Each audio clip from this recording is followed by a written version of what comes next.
Fitting venue to be sat in. The People's History Museum, the Museum of Democracy, past, present and future. Such an important place for us to be able to gather today to talk, I think, about one of the biggest moments in politics that we'll ever find ourselves in.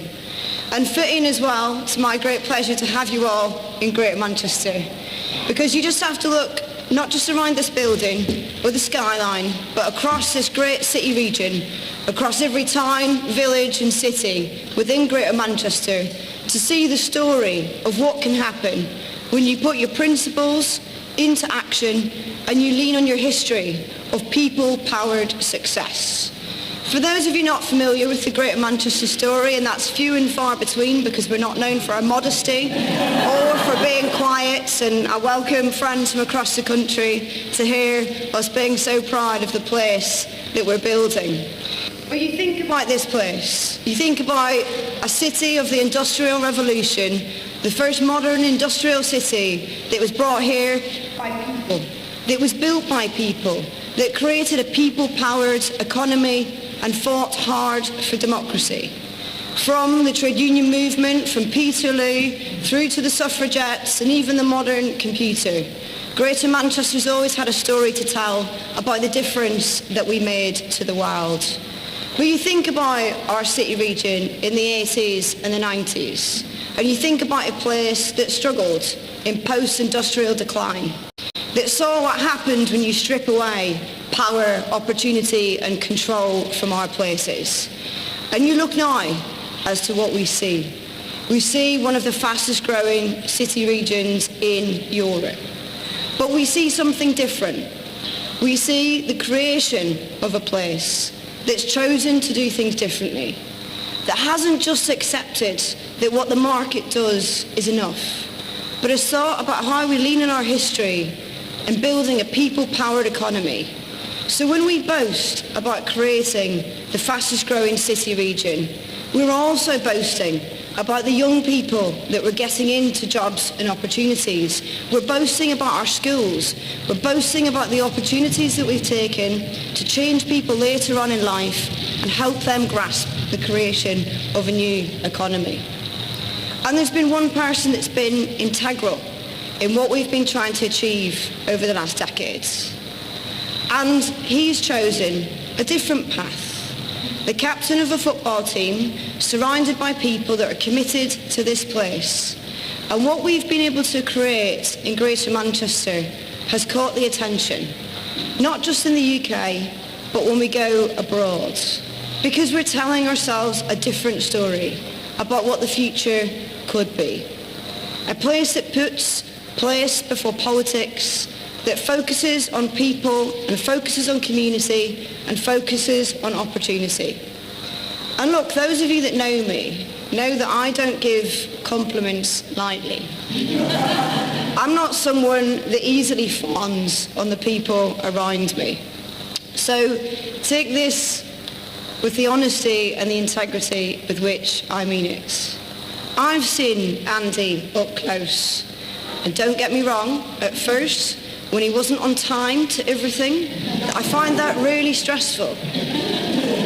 But what I realised in doing that is that I was working with a man who would give the same amount of respect and attention to a global CEO that we were negotiating a multi-million-pound deal for our city region as he would give the woman on the streets that stops him to talk and ask questions on the way. And that in an era when we don't see many people with trust in politics, when people feel that the country isn't working for them, when they don't see people in leadership that hears them, is something quite special. And what Andy's been able to do, working with myself and the other leaders across Greater Manchester, is think about how we restore hope back into our communities, offering people a different path. And it's not easy to let someone go when they're moving on to other things. And across Greater Manchester, people are willing him on. But they're willing him on because they see someone who doesn't just listen, but somebody who gets it. Somebody who wants to restore trust in politics. Somebody wants to restore the belief that hope doesn't just mean a soundbite, but it can mean meaningful change that puts money in people's pockets and gives people a stake. And so look, I'll just say this.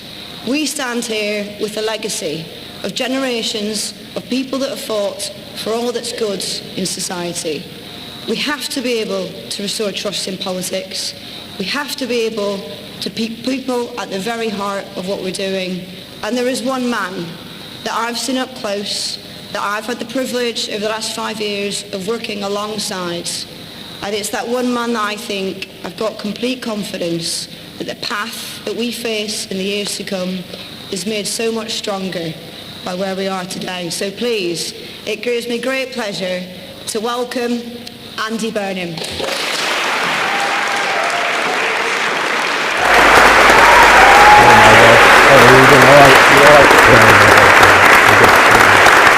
Cheers. Oh, great to have you all here. Hi Ken. Hi Kim. How are you? You okay? Good. Thanks for coming. Cheers. Oh, my nose. Oh, go for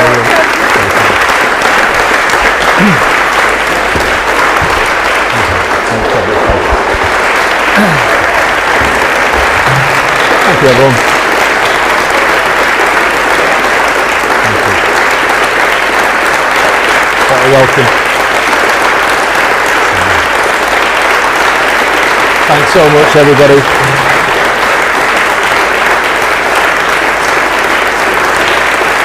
Thank you. Thanks very much, everyone. Wow, what a welcome. Good morning, everybody. Are you ready for this? I'm sounding like I used to sound when I used to DJ across this this great city, and I'm probably doing that because I'm missing it so much. I'm missing all of you. I am missing all of you, missing this place, the people.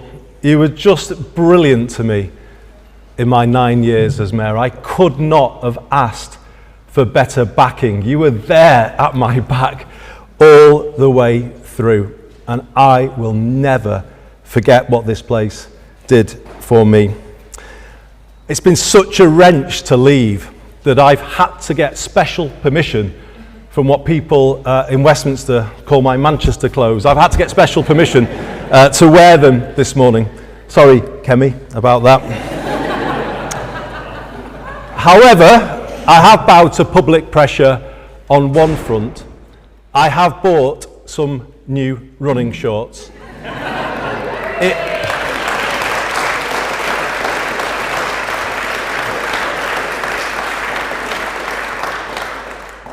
It was either do that or change the decency laws, and I opted for the former. But I can't tell you how glad it makes me that we meet at this big moment in one of my favourite places on earth, the People's History Museum. It holds real significance for me, and it's not just because one of my old coats is in a glass case upstairs, and can you believe it, comes off second best alongside Michael Foot's infamous donkey jacket.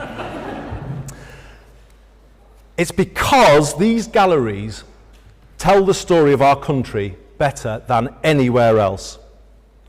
How through time it has not been run in the interests of the many, and how ordinary people have fought to change that status quo and make it fairer. Today, we must take inspiration from that history and get ready to repeat it. The time has come to build the broadest possible coalition of people to lift Britain back up to where we all want it to be. What hope can we have that it will be different this time? That's the question I would be asking if I was a voter right now. It's the one I want to answer as clearly as I can today, and in doing so, give the new direction the country is looking for.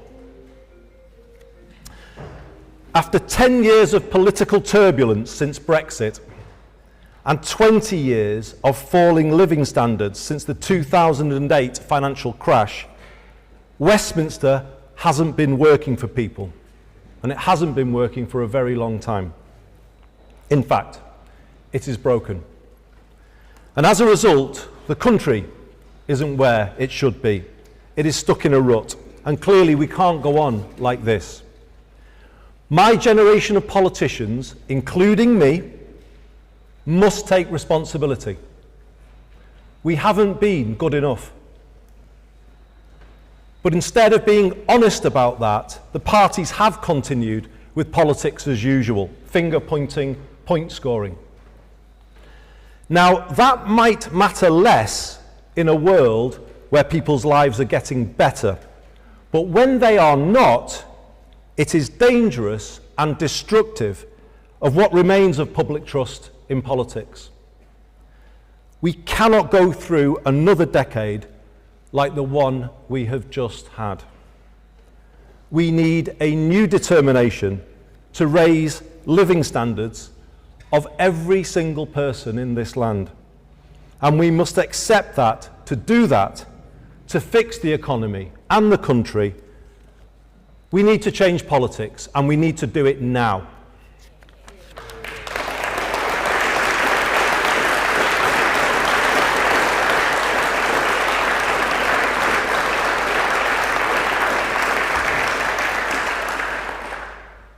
So let me state my clear intention as I put myself forward. True to the motto of this city, I am going to do things differently. I am going to break with the more of the same approach that has got us here. I am going to give Britain the circuit breaker it needs. By building a more collaborative politics in Westminster, by taking power out of the centre and putting it in the hands of the people and places who can use it best. And in so doing, creating a new sense of agency, possibility, and hope flowing around the country. We will make politics work for you and the place where you live. I know it can be done because we have done it here. When I started as mayor in 2017, we set about building a new approach, a new politics based on the exact opposite of the Westminster approach. Place first, not party first. Problem solving, not point scoring. Long term, not short term. A decade on, it's incredible how much we've been able to achieve by working together instead of fighting against one another. The Greater Manchester Way is based on strong partnership between all sectors, public, private, community, voluntary, academic, faith, and our trade unions. We ask everyone to face the same way and then pull in that same direction together. Let me give you an example. When we realised the last Conservative government had done something significant by introducing 45-day work placements for young people linked to T-levels, we set ourselves the mission of finding one for every young person who wanted one. Over the course of last year, we rang round our businesses in the city region and with the help of hundreds of companies delivered our goal of 1,000 extra work placements. That's 1,000 extra young lives changed every year, and it shows what a place can do when it works as one. For Britain to get back where it should be, those same principles need to be applied now to how we run the country, pull in the same direction, move forward together. But let's not kid ourselves, this is not as easy as it sounds. Westminster and Whitehall are set up for conflict, and they require radical change if the country is to get back on track. I left Westminster a decade ago with the Mayor of the Liverpool City region, Steve Rotherham, because we could see it simply wasn't working for the northwest of England and the people here, and indeed other parts of Britain, the same thing. The Parliament I returned to on Monday is full of good people, many of them here in the audience today, members of Parliament who've joined us. And they are working hard every day, trying to do the right thing for the places that they represent.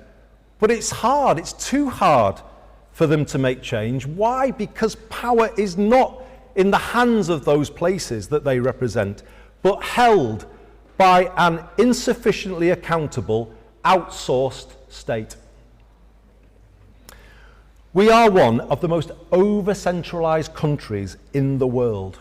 And worse, that over-centralised heart of the country is not pulling in the same way, but in different directions.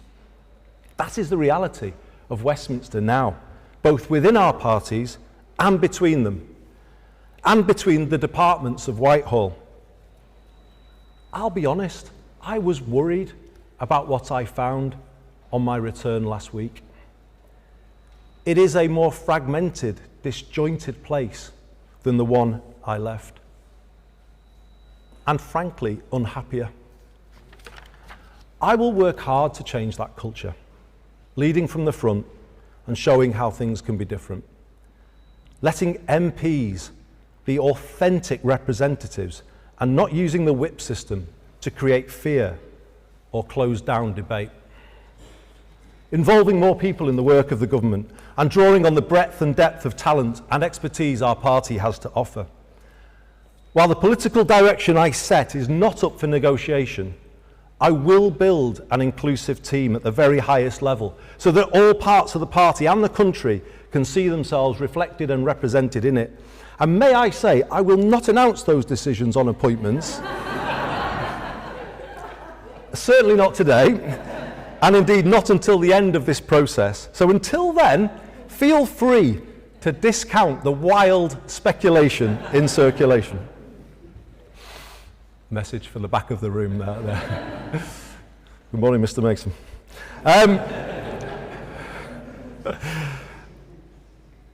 I will reach out to other political parties to find as much common ground as we can and build that more collaborative approach I spoke about a moment ago. So, a greater sense of unity in Parliament will then allow us to give a clearer sense of direction to Whitehall. I was struck by recent comments from ministers expressing their deep frustration at the Whitehall turf wars. Like Parliament, the civil service is full of good people trying to do the right thing, but they are held back by the structure and culture in which they have to work. It is too adversarial, and too much time is wasted with departmental silos battling each other and battling the Treasury rather than getting things done. How can the country pull in the same direction when that is the reality at the very top? And as mayors, I'm sure I speak for the front row here, as mayors we have felt similar frustration over the years when those same departments constantly push back against our legitimate requests to improve our places by devolving a fraction of the power and resources they hold. The truth is this: the country spends too much time arguing and not enough time doing. I'm not sure this Whitehall culture could ever be justified. It wasn't justified when I was a minister almost 20 years ago, but it certainly can't be justified now. The stark imbalance in resources between national government and local government is holding back growth. If councils can't fix potholes, what chance do they have of bringing forward major regeneration schemes to get growth going? While national government has got bigger, particularly since the pandemic, local government is threadbare and without the resources to fulfil even statutory responsibilities. This is not just bad for councils and the areas they serve, it is bad for everywhere. It is bad for London and the South East. The whole country suffers when the regions and nations are not meeting their potential, and Londoners are left with an overheated economy and an overcrowded housing market. It is actually bad for national government too, because we will never get the growth up to the level Britain needs unless every single postcode in the land is set up to contribute to it.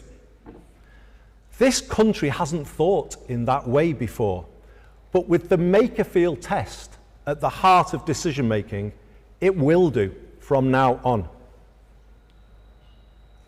To make it happen, we will bring about the biggest rebalancing of power our country has seen.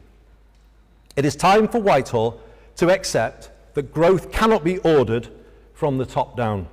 Instead, it can only be nurtured from the bottom up.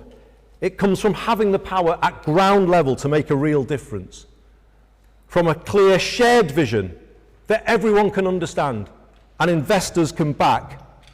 It comes from running sound finances, as we have done here in Greater Manchester, which in turn gives businesses the stability and the confidence to invest, increasing their productivity and adoption of new technology. It comes from placing our universities at the heart of local economies, as all the mayors do, and bringing the innovation-led approach through startups and scale-ups. It comes from committing to decent infrastructure in all parts of the UK and getting national investors to back the aspirations set by regions. It comes from giving people the security of a good home and good employment so that they can be as productive as possible, from good mobility and an ability to afford the basics. And it comes from not leaving everything to the market, but public intervention where necessary to set higher ambitions for towns, as we did in Stockport, and kickstart the process of change. This is Manchesterism.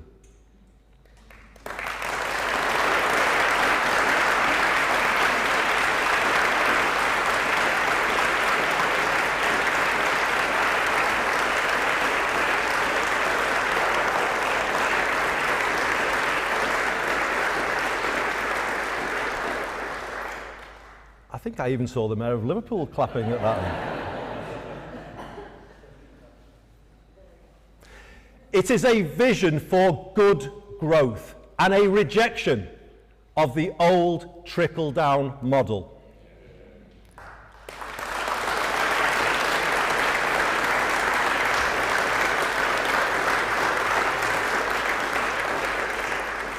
And like the ideas this museum celebrates, which grew here and changed the country, so all parts of the UK should now be given the chance to develop their own version of the same, focusing on the things that matter most to them. Good growth in every British postcode. What a sea change that would be in the way UK government thinks about our own country.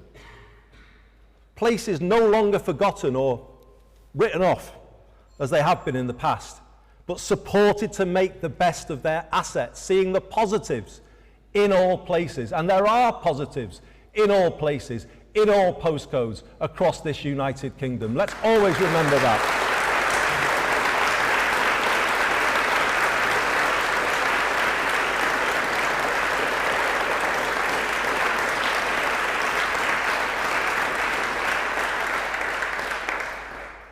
Powers for our rural economies to address issues specific to them, like inadequate transport.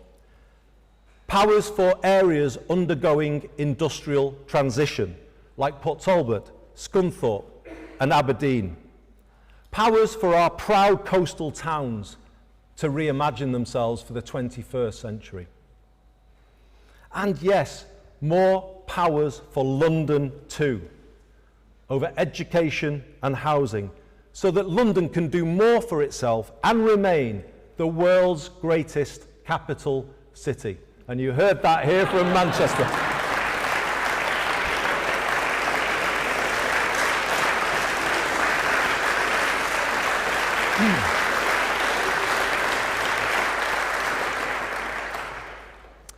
All of it backed by the stability that comes from sound public finances, as I said before, and the discipline of our current fiscal rules.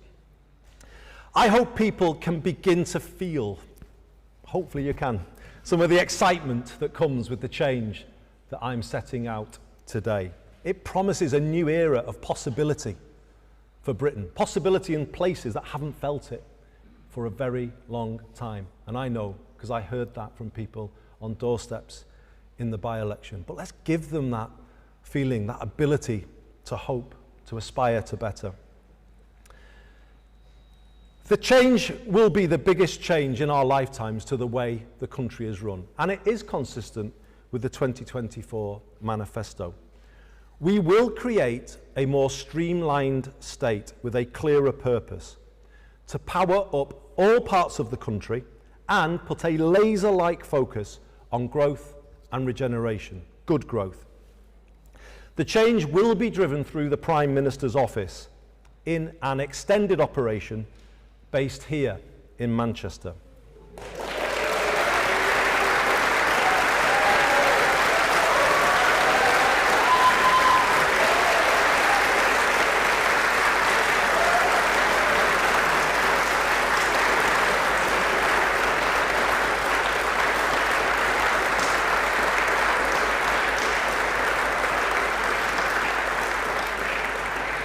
But here's the important thing. It will only be based here. The job of Number 10 North will be to make power flow into the Midlands, into the southwest, into the east of England, and yes, into London, as I said before, as much as into the northeast, Yorkshire and the Humber, and here in the Northwest. It will be about offering new opportunities to extend devolution in Scotland, Wales and Northern Ireland by taking power deeper down. The people of Dundee and Bangor feel just as distant from Holyrood and the Senedd as they do from Westminster. Now get this, number 10 North will be the nerve centre of a rewired Britain.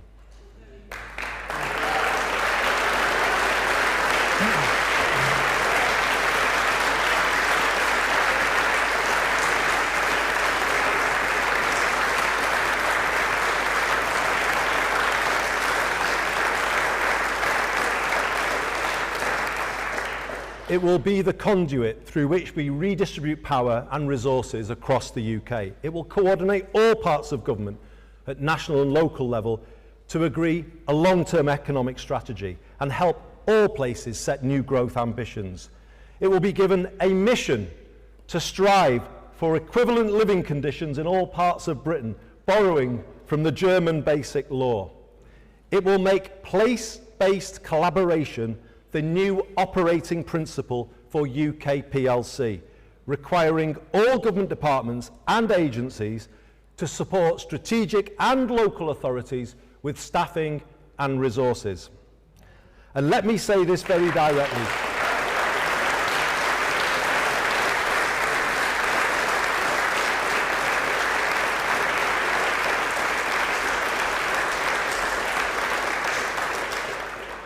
And let me say this very directly.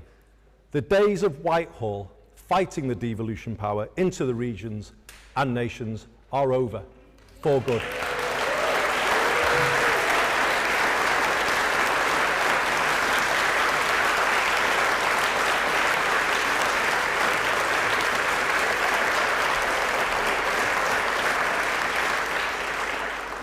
I have had 10 years of fighting the Whitehall machine, blocking this place's progress, the progress of people here, and I am simply not prepared to accept the same for any area coming after Greater Manchester. The whole of Whitehall will now be required to get behind our places and work together with them to make quicker, more joined-up decisions. Ours will be a 10-year mission to raise living standards across the land. To do this, number 10 North will support the regions on 3 clear tasks: reform of essential utilities, reindustrialisation, and the regeneration of places. On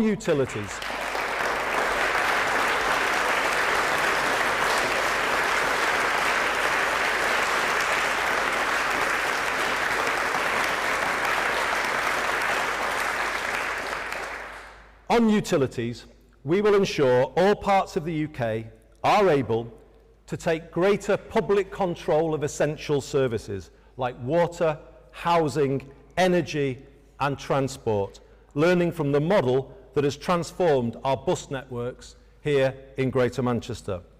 We will set out 10-year plans to bring down the cost of these essentials to individuals, families and businesses. On reindustrialisation, we will support every region to set clear and credible industrial ambitions and provide the support to achieve them, encouraging more cross-UK partnership between places with complementary industrial clusters, as Cambridge and Manchester have done on life sciences. We will consolidate public and private investment at a place-based level and help all areas establish good growth funds, as we have done here in Greater Manchester. We are such an inventive country, and going forward we can be the world's leading innovation nation. This is the key to higher growth, and I want more world-beating British manufacturers and service providers at the frontier of new technology and exporting to the world. I will back our scientists, technologists, entrepreneurs and creatives, as I have done here, and show how Britain will be the innovation nation of the next decade. We will get better at capturing full value from their ideas for UK PLC by changing the culture in Whitehall when it comes to backing British industry.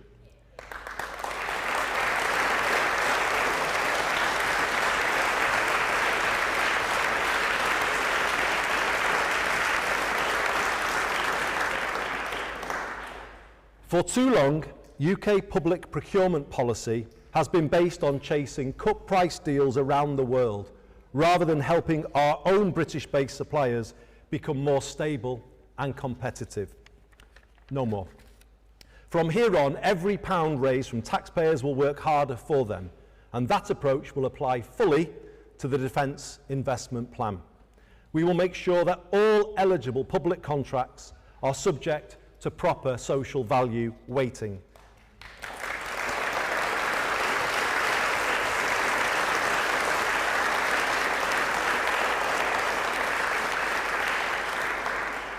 And we will do that to make sure British-based companies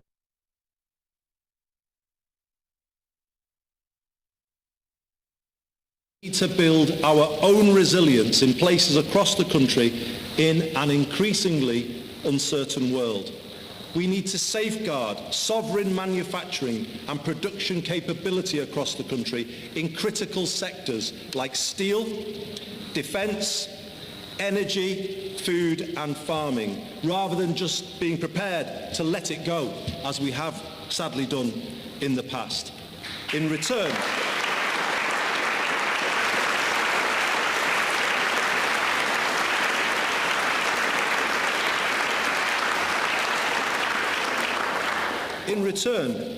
we will recycle maximum benefits for our communities and our residents. For instance, by requiring a much greater supply of 45-day work placements and apprenticeships for young people.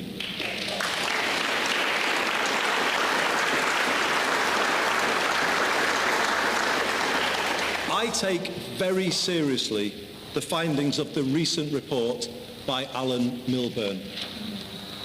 We need a complete rethink of how we support the next generation to succeed. And it has to start with the education system. The days of a school system configured entirely around the university route will be brought to an end. University is great for those who want it, but when are we going to focus on the life chances of those kids who want something different? When? The country hasn't done that for a long, long time. People have argued over many years for an education system based on parity between academic and technical, and that is what we will build, giving every young person growing up here a clear path into a reindustrialised Britain. Where young people need mental health support, it should be provided as part of in-work support. And we will answer the call from the mayors, and particularly the Mayor of the North East, for devolution of employment support and changing the way we support and sustain people employment, working much more through our community and voluntary sector at a grassroots level, working with organisations people trust to help them, rather than going to places that they fear. This is the difference that the mayors can make, and in doing that, we will reduce the welfare bill in a way that is fair and lasting and helps people move forward. Another way to do that is by repairing the public housing stock. Britain has lost almost 1.5 million council homes since the 1980s, and around the same number of people are now on housing waiting lists and have been there for a very long time. As a result, the country is in a housing trap. We are forced to chase rents in the private rented sector through the benefits system. When governments try to control these costs by freezing local housing allowance, it makes families homeless and places unfunded pressures on councils when they have to pay for temporary accommodation. Britain's housing crisis is having a ruinous impact on public finances. So, working with local areas, Number 10 North will oversee the biggest council house building programme since the post-war period.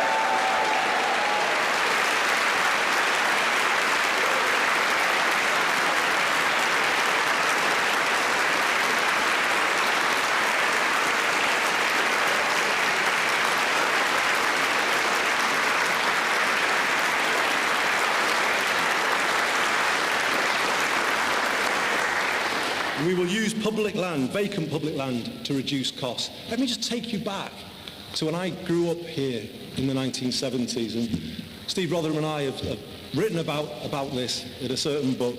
But when we were growing up here, amongst the friends we had at school, there were two things that were the foundations of working class aspiration. A council home, a secure home that was the foundation for everything. And then good technical education. And those things have been taken away in the decades since. So no wonder so many young people struggle to make it work and then don't make it work. Don't blame them. Blame ourselves. We haven't been giving people this stability, this ability to get on in life. And it's time we did and brought back working class aspiration, the chance of somebody growing up here to be everything that they can be. And that's what we'll do. And also make this a city where no one has to leave to get on in life, or any of the other cities represented here today. That's what this new era is going to be all about.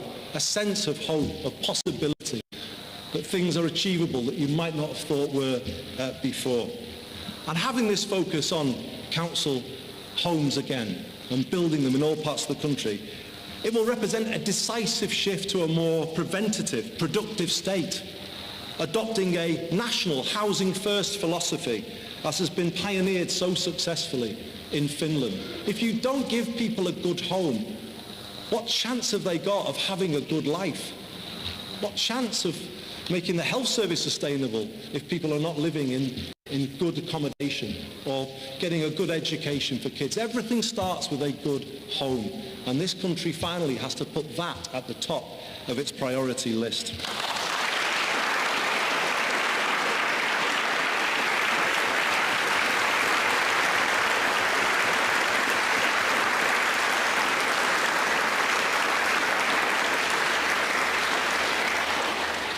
Through this new approach, we will bring higher density residential development to our towns, and Number 10 North will be able to support all places to turn around those towns, their high streets and the local centres, increasing footfall on the high street and protecting more green spaces from development.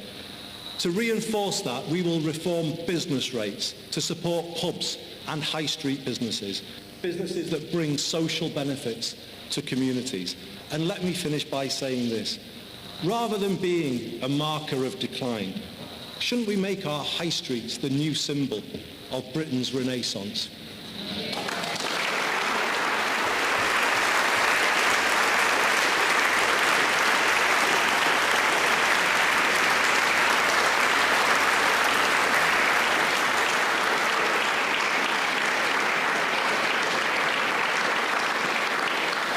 Ours is a 10-year mission to raise people's living standards.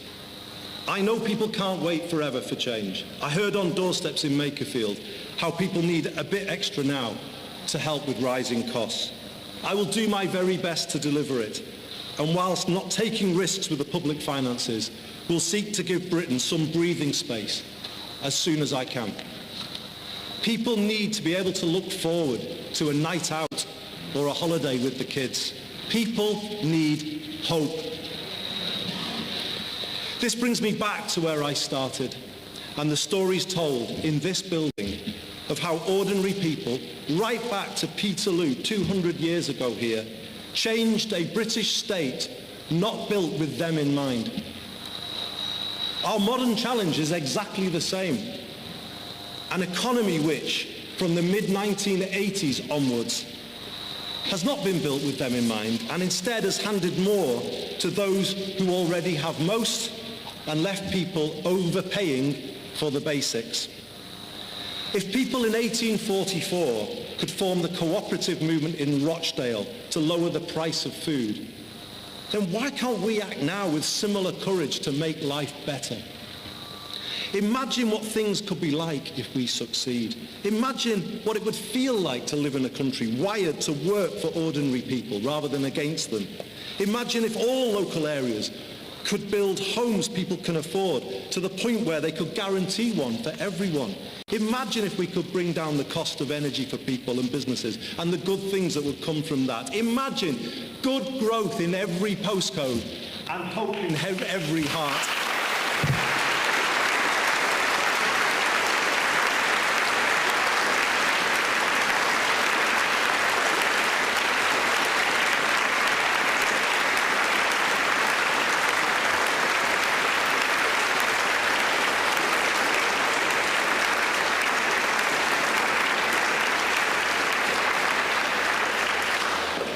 say it again, imagine good growth in every postcode and hope in every heart.